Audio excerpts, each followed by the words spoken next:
Ora, bem-vindos a mais um webinar na área das finanças. No webinar anterior, nós estivemos a fazer a análise da resiliência financeira da Airbus, no contexto da pandemia, portanto, da Covid-19, como é que ela impactou a Airbus e que medidas é que a Airbus tomou no sentido de fazer frente à pandemia. Agora vamos trabalhar com a análise de valor atual e vamos comparar a Tesla versus Ford. Neste caso, o tipo de análise que nós vamos fazer, basicamente, vai incluir o período da pandemia, e a ideia central é no quadriênio de 2018 a 2021, vamos fazer uma análise do valor gerado para o capital próprio e para a empresa como um todo, portanto, trabalhando, mas esse valor trabalhado em termos de um valor atual a unidades monetárias, neste caso a dólares, de 2018. Portanto, isto para a Tesla e para a Ford. O que significa que vamos estar a trabalhar com o conceito de valor temporal do dinheiro, com a questão de uma taxa de atualização para o capital próprio e de uma taxa de atualização para a empresa, cost of equity e o chamado cost of capital. Vamos trabalhar esses conceitos e vamos estar a trabalhar então com o valor temporal do dinheiro e a atualização de cash flows. Ok. Portanto, este caso, enquanto que o anterior se situou na área da aeronáutica, neste caso já estamos numa área também de transportes, mas ao nível no setor automóvel. Estamos a falar da Tesla e da Ford, e vamos fazer depois a análise comparativa das duas com a indústria também. O meu nome é Carlos Pedro Gonçalves, sou professor associado na Universidade Lusófona de Humanidades e Tecnologias, na Escola de Ciências Económicas e das Organizações, no Departamento de Gestão em Aviação Civil e Aeroportos. Sou investigador integrado no The Transdisciplinary Research Center of Innovation and Entrepreneurship Ecosystems, o TRIA, e investigo na área das ciências da complexidade, teoria do caos, ciência do risco, tecnologias quânticas, inteligência artificial, estudos estratégicos, estudos em inteligência e segurança, fintech e risco financeiro, risco epidemiológico, e esta série de webinars situa-se na área das finanças e, nomeadamente, na ligação principalmente com a corporate finance, mas também iremos trabalhar questões relacionadas com mercados financeiros à medida que formos avançando nos webinars. Portanto, neste webinar, trabalhamos com o conceito de discounted cash flow, ou seja, o valor atual. Estamos a assumir que quem está a ver o webinar já está familiarizado com o conceito de valor temporal do dinheiro e com o processo de atualização, portanto, com o discounted cash flow no sentido geral, que é utilizado quer na avaliação de projetos de investimento, quer na avaliação de empresas, uh, e, portanto, nós fazemos uma sinopse em termos de alguns pontos centrais que são relevantes para este problema.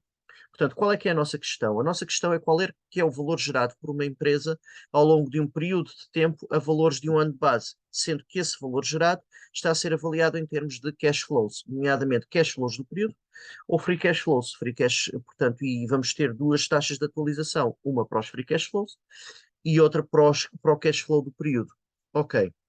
Aqui trabalhamos com o problema do valor temporal do dinheiro, no sentido em que não podemos somar aritmeticamente os cash flows dos diferentes anos.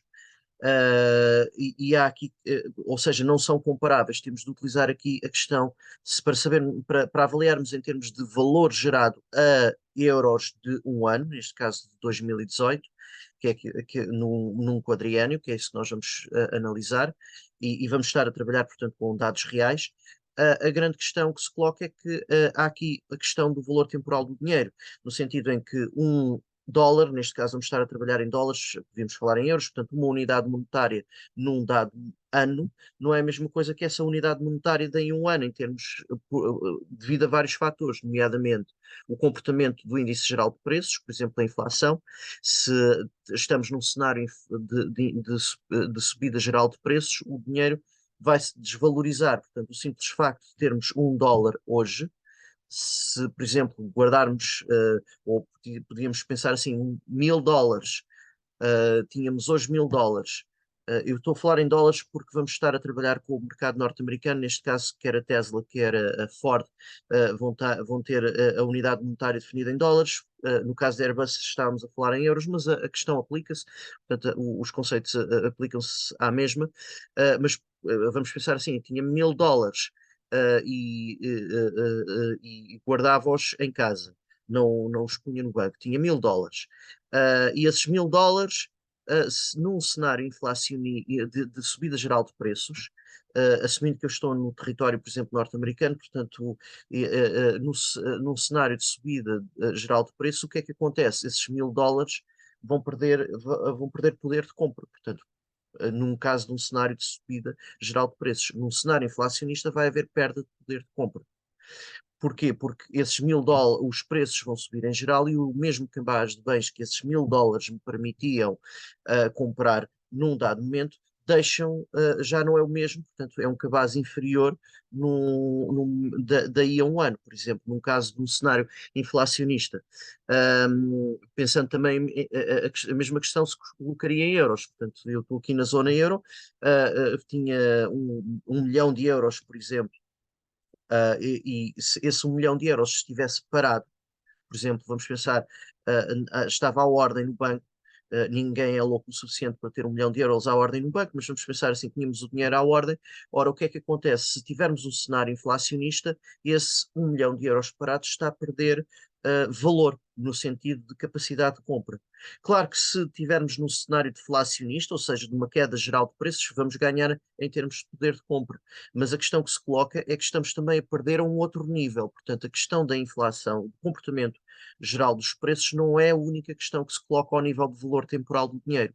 Nós estamos, se temos o dinheiro parado, ele não está a render. Ora, o que é que nós estamos a perder? Estamos a perder uma oportunidade. Uma oportunidade de aplicar esse dinheiro a uma taxa que nos poderá render de um determinado montante ao fim de algum tempo. Portanto, e a nossa riqueza pode crescer com a aplicação. Ora, isso corresponde a um custo de oportunidade. Ora, eu tenho diferentes alternativas onde posso aplicar dinheiro. 1 milhão de euros pode ser aplicado em diferentes alternativas de investimento, e até pode ser diversificado nessas aplicações. Ora, aí entra a questão em que alternativas aplicar e qual é o risco que eu estou disposto a correr ao aplicar o dinheiro. Portanto, quando consideramos investir, e diferentes aplicações financeiras, por exemplo, e um perfil de investimento em termos financeiros, nós temos de considerar o perfil de risco associado. Então, quando consideramos entre diferentes alternativas, assumindo um perfil de risco, nós estamos a considerar diferentes alternativas de aplicação com um perfil de risco semelhante. E aí a questão do custo de oportunidade prende-se com uma avaliação de qual a melhor alternativa. Ora, se eu não opto pela melhor alternativa, eu estou aqui a incorrer num custo de oportunidade. Ok, portanto, e aqui a questão é que portanto, a questão da atualização e de uma taxa de atualização, no sentido em que eu converto dólares ou euros daí a um ano ou daí a 2 anos e assim sucessivamente em dólares ou euros de um ano inicial, esse é o processo de atualização. O processo inverso é o de capitalização, considerando um processo em que juros rendem sobre juros. A questão, por exemplo, no caso da capitalização, nós tínhamos juros a renderem sobre juros e íamos elevando ao número de anos. Na atualização, nós também elevamos ao número de anos, fazemos um mais a taxa elevada ao número de anos, mas estamos a atualizar para o momento inicial.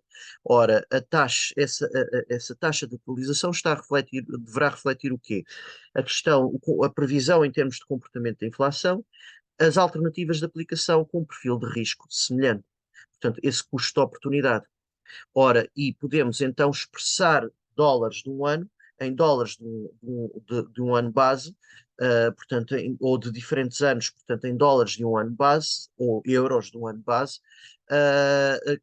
atualizando, utilizando uma taxa de atualização. Essa taxa de atualização deve refletir esta dimensão, a dimensão previsível da inflação, o nível de risco associado ao tipo de investimento que eu estou a fazer e o custo de oportunidade, portanto, entre alternativas com um perfil de risco semelhante. Ok, isso é o Discounted Cash Flow Method, ou o método de valor atual. E a questão que se coloca é, quando escolhemos uma taxa de atualização, e aqui vamos ter de escolher taxas de atualização, a questão inicial que se coloca é, desde logo, qual é o tipo de cash flows com que estamos a lidar e qual é o risco associado a esses cash flows. E, portanto, considerando essa dimensão, passamos depois, então, ao cálculo propriamente dito da taxa de atualização. Portanto, uma taxa de atualização vai refletir, considerando a alternativa de base, uma alternativa de base de sem risco ou de risco mais baixo, na verdade é de risco mais baixo, até um determinado período de tempo na literatura financeira considerava-se que era a taxa de juros de aplicações sem risco, era a taxa sem risco, porque se considerava para essa taxa de risco mais baixo como alternativa de aplicação, obrigações de tesouro de um país que tinha uma economia estável, desenvolvida, e cujo risco de incumprimento era muito baixo, portanto, considerava-se que era uma aplicação sem risco. Na verdade, depois da crise das dívidas públicas europeias, começou-se a discutir no âmbito da literatura financeira, e nomeadamente um dos grandes autores da avaliação de empresas, que é o Damodaran, considerou a questão, escreveu inclusive um artigo em torno dessa questão da aplicação sem risco. Na verdade, as obrigações de tesouro de médio e longo prazo correspondem a uma aplicação de risco mais baixa, portanto, em termos daquilo que são alternativas de aplicação sem risco. E é um referencial de um ativo de risco mais baixo possível, portanto, e é sem risco, entre aspas. Portanto, um, e o rating das obrigações de tesouro reflete-o fortemente. Vimos isso, a importância do rating das obrigações de tesouro e o impacto que ele tem sobre a capacidade dos Estados em se financiarem durante o período da dívida pública europeia, da crise de dívida pública europeia e aqui em Portugal em particular, que é de onde estou a falar, portanto de Lisboa. Tivemos sentimos isso em força, portanto, durante o período da Troika e durante o período da questão da crise das dívidas públicas europeias. Mas, portanto, considerando então como alternativa de aplicação portanto, as obrigações de tesouro, a questão do prémio do risco coloca-se se não houvesse, se tivéssemos com o mesmo perfil de risco que as obrigações de tesouro, então a nossa taxa de atualização de referência seria a taxa das obrigações de tesouro. Considerando também os ajustes inflacionários por aí dentro, portanto, estamos a prever essa dimensão toda, portanto, seria a taxa das obrigações de tesouro. Ok, tendo em atenção um perfil de um período de tempo, portanto, para o qual eu estou a analisar o problema.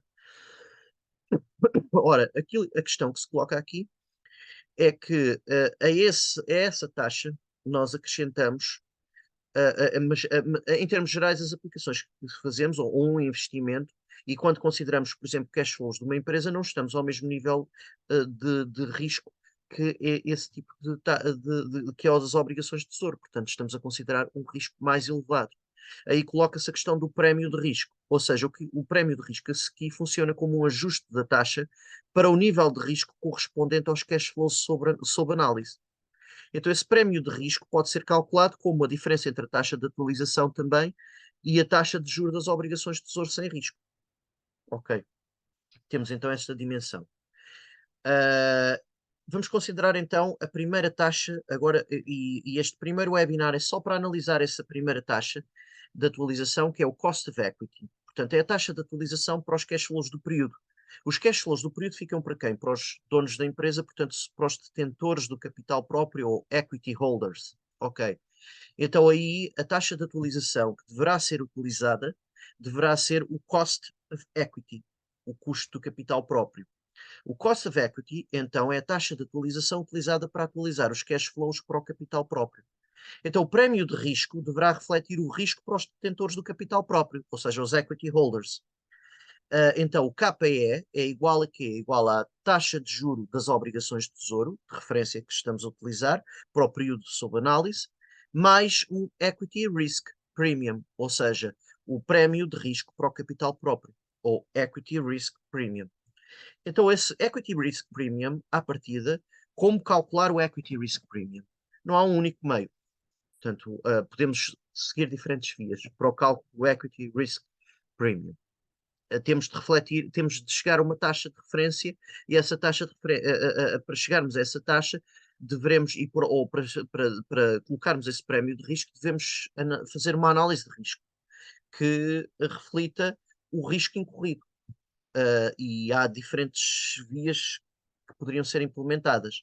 Na verdade, esse Equity Risk Premium deve refletir as alternativas de investimento com risco comparável àquele que incorrem enquanto acionistas da empresa, no caso considerarmos o capital dividido por ações, o capital social dividido por ações, e estamos no âmbito do chamado shareholder value e também do chamado shareholder risk.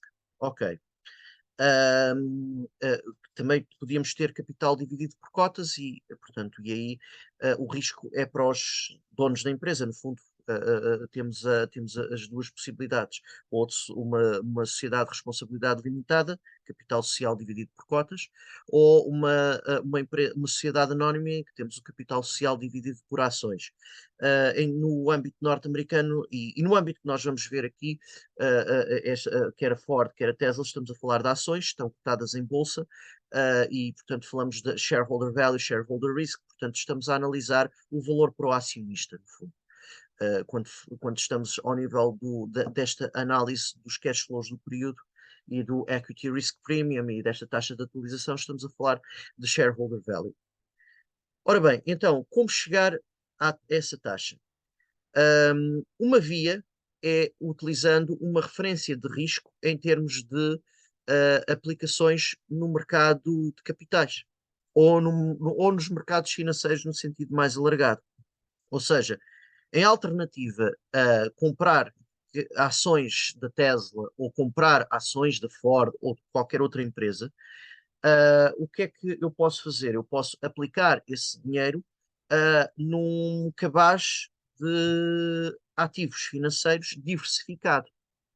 Ora, isso corresponde a uma alternativa de investimento, portanto, nos mercados financeiros. Ora, essa é a base para um dos métodos de avaliação do Equity Risk Premium que utiliza o chamado Capital Asset Pricing Model. Na verdade, há um problema com esse modelo de base. É que ele vai subestimar, na realidade, ele vai subestimar o Equity Risk Premium por uma razão. É um modelo que se baseia numa teoria de mercado que pressupõe que os ativos têm uma distribuição normal. Ora, ou seja, a distribuição em curva de Gauss. Nessa distribuição normal não há nem bolhas, nem crashes, nem excesso de volatilidade, nem não linearidades, que é aquilo que acontece nem turbulência nos mercados financeiros, que é a realidade dos mercados financeiros. Por isso, um dos parâmetros, que é o chamado parâmetro beta, que já vamos ver, seria estimado através da regressão linear, na verdade, vai subestimar o verdadeiro prémio de risco. ah, o, Porque, considerando no longo prazo, porque os mercados são turbulentos a diferentes escalas, multifractalmente turbulentos. E isso é um problema do ponto de vista deste modelo. No entanto, ele estima um prémio de risco, é utilizado pela comunidade porque serve, é uma regressão, aplicar uma regressão, serve para, e podemos estimá-lo, e dá-nos um referencial de risco, apesar de sabermos que à partida será um bocadinho mais elevado, portanto estamos na verdade a beneficiar aqui, a enviesar no sentido de uma taxa de atualização ligeiramente mais baixa. Como corrigir isso? Podíamos trabalhar com outros modelos, tentar chegar, pronto, ou tentar aproximar o beta para ajustar à multifractalidade. Portanto, seria mas isso são tópicos que depois seriam mais avançados. Portanto, neste caso e na prática, considerando, por exemplo, uma avaliação mensal do beta, portanto, do tal parâmetro, nós podemos aplicar por aproximação o Capital Asset Pricing Model, sabendo que estamos a subestimar um bocadinho o risco envolvido. Ok. Portanto, na prática, podemos utilizar o Capital Asset Pricing Model. E ele é fornecido, por exemplo, por websites como a Yahoo Finance. Aliás, nós vamos usar esse website para sacar, entre aspas, o beta para o nosso caso. Já lá vamos. Mas, portanto, o Capital Asset Pricing Model, no Capital Asset Pricing Model, a ideia central é que, aplicado ao problema da estimação de uma taxa de atualização para os cash flows de uma empresa, utilizando a base do Capital Asset Pricing Model, aquilo que acontece é que o nosso Equity Risk Premium vai ser proporcional ao chamado prémio de risco incorrido ao investir numa carteira diversificada, que é chamada carteira de mercado. Na verdade, a carteira de mercado da teoria do Capital Asset Pricing Model seria a carteira que incluiria todos os ativos disponíveis com risco por aí adiante, tudo era a mais diversificada possível. Na prática, aquilo com que se trabalha será com algum referencial em termos de possível carteira bastante diversificada, ou um índice financeiro, portanto, para se estimar quer o prémio de risco associado a uma alternativa muito diversificada, quer para o cálculo do beta. Ok. Isto em termos do ponto de vista prático. Agora, vamos considerar então este problema do ponto de vista da própria teoria financeira envolvida. Ao nível, fazendo a ponto para a corporate finance. A questão central que se coloca aqui é que nós estamos a tentar encontrar uma taxa de atualização dos cash flows para o capital próprio, ou seja, dos cash flows do período, que é aquilo que sobra para os donos da empresa, portanto, para o capital próprio, e que constitui, no fundo, shareholder value. Ok, nós temos o RF, que é a taxa de juros sem risco, e depois temos o Equity Risk Premium. Esse Equity Risk Premium vai ter de refletir um custo de oportunidade. Ora bem, esse custo de oportunidade tem que ver com aplicações de nível de risco semelhante.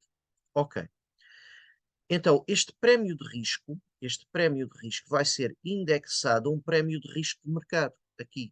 Portanto, vai ser proporcional a um prémio de risco de mercado, em que eu, em vez de investir naquela empresa, invisto numa carteira diversificada. Já vamos ver a questão do beta e dessa sensibilidade a esse prémio de risco de mercado. Mas, para já, se eu invisto em ativos com risco, e numa carteira muito diversificada, ela à partida vai ter mais risco do que aplicar nas obrigações de tesouro. Portanto, é uma carteira mais diversificada. Portanto, ela é uma carteira diversificada que inclui ativos com risco. Portanto, o risco vai ser superior ao das obrigações de tesouro, ou o chamado ativo sem risco, entre aspas. Então, eu tenho a diferença entre a rendibilidade média ou rendibilidade esperada nessa carteira de mercado, chamada carteira de mercado, que é um referencial da carteira mais diversificada possível, ou um referencial de uma carteira muito diversificada na prática. Mas na teoria vamos pensar na carteira mais diversificada possível. Então, o que é que nós temos? Temos a rendibilidade esperada nessa carteira, menos, se subtrair a rendibilidade esperada nessa carteira, a taxa das obrigações de tesouro, eu tenho aqui um prémio de risco. É o risco, esse prémio de risco corresponde a uma avaliação do risco que estou a incorrer ao investir nessa carteira diversificada. Ok. Agora, então o Equity Risk Premium vai ser igual a quanto para a empresa? À taxa de juro, portanto, das obrigações de tesouro, vou adicionar um Equity Risk Premium. Esse Equity Risk Premium vai ser igual a este prémio de risco de mercado, ao prémio de risco de mercado, ou seja, a diferença entre a taxa, a rendibilidade esperada na carteira de mercado e portanto, a carteira é um cabaz de ações, um cabaz de ativos financeiros. Portanto, o conceito de carteira, o portfólio, é um cabaz de ativos financeiros onde investimos com diferentes pesos. Portanto, o equity, portanto, temos a rendibilidade esperada no tal cabaz de ativos diversificados, menos a taxa de juros das obrigações de tesouro, temos o nosso prémio de risco de mercado. Market Risk Premium.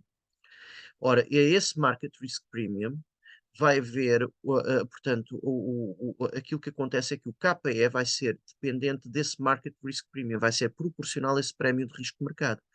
Proporcional aqui com o parâmetro beta, e esse parâmetro beta corresponde ao parâmetro de sensibilidade do Equity Risk Premium ao prémio de risco de mercado. Portanto, o Equity Risk Premium é igual ao beta vezes esse prémio de risco de mercado, que é o RM menos o RF. Ok.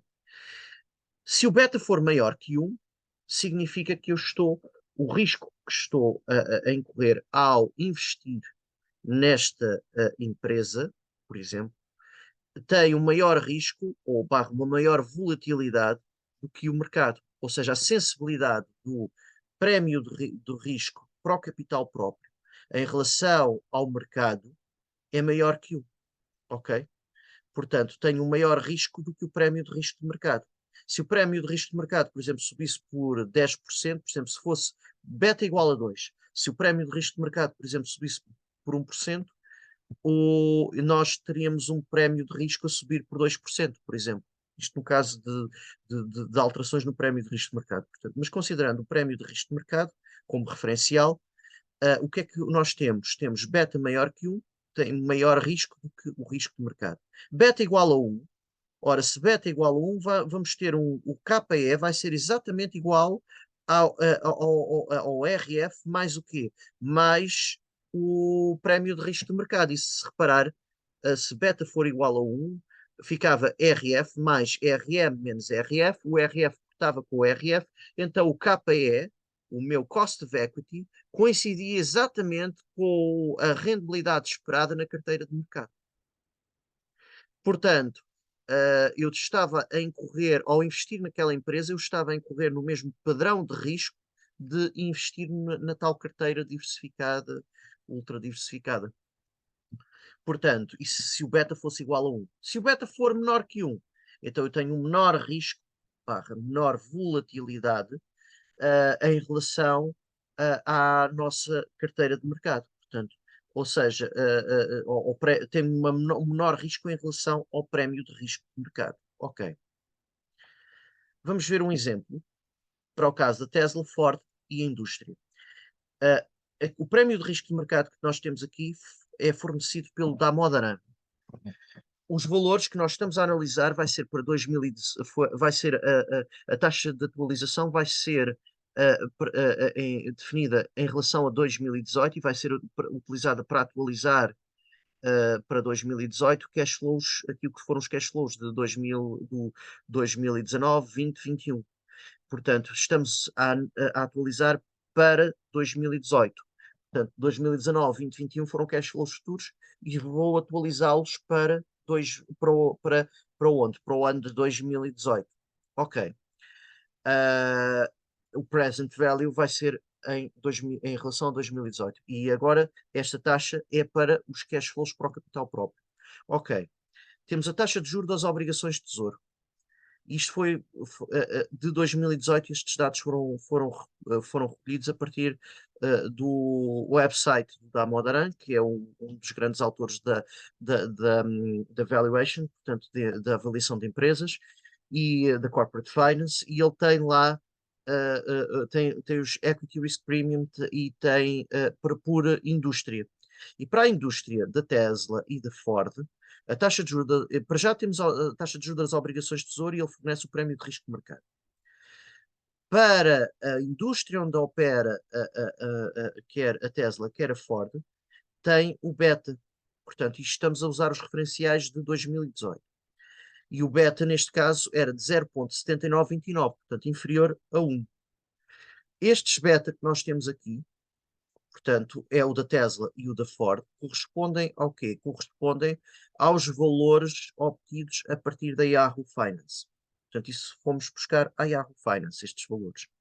E batem com o quinquênio, com o quinquênio que vai de 2017, 18, 19, 20, 21. Portanto, foram estimados com base com essa base.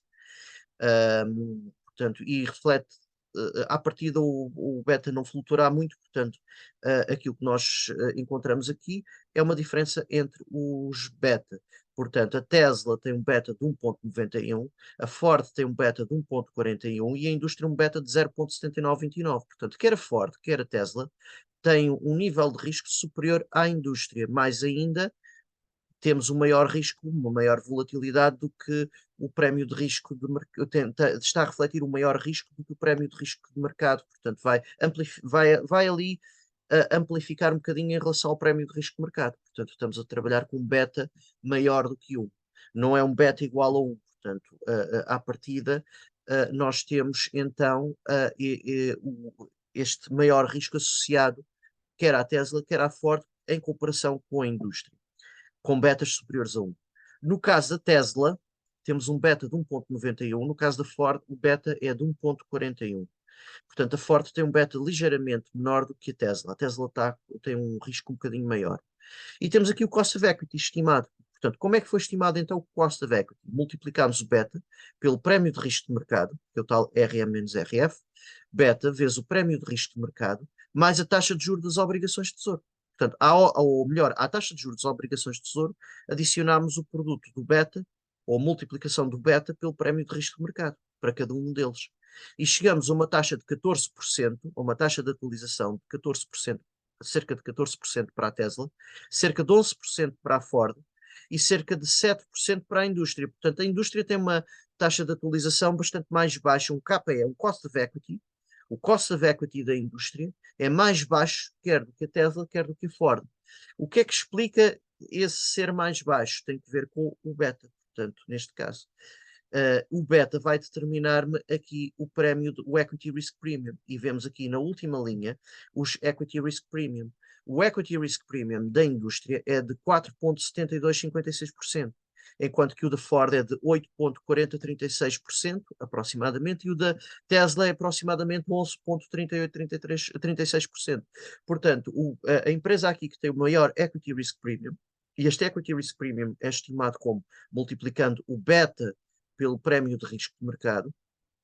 O maior equity risk premium é o da Tesla, depois o da Ford e finalmente o da indústria. Estas diferenças entre os equity risk premiums, entre os equity risk premium, são explicadas por que via? Por causa da relação entre os beta, porque se reparar, o prémio de risco de mercado é o mesmo para todas e a taxa de juros das obrigações de tesouro é também a mesma para todas. Portanto, o referencial de base é o mesmo para todos. Aquilo que vai diferenciar um equity risk premium em relação ao outro é o beta.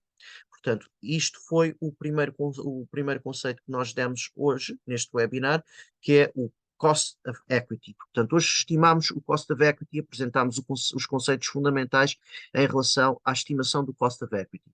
No próximo webinar, vamos ver o cost of capital. O cost of equity vai ser utilizado para atualizar os cash flows para o capital próprio. O cost of capital vai ser utilizado para atualizar os free cash flows. Mas isso já vai ficar para o próximo webinar. Portanto, hoje ficamos somente pelo conceito do cost of equity. Foi especificamente para trabalharmos o conceito de cost of equity. Portanto, até à próxima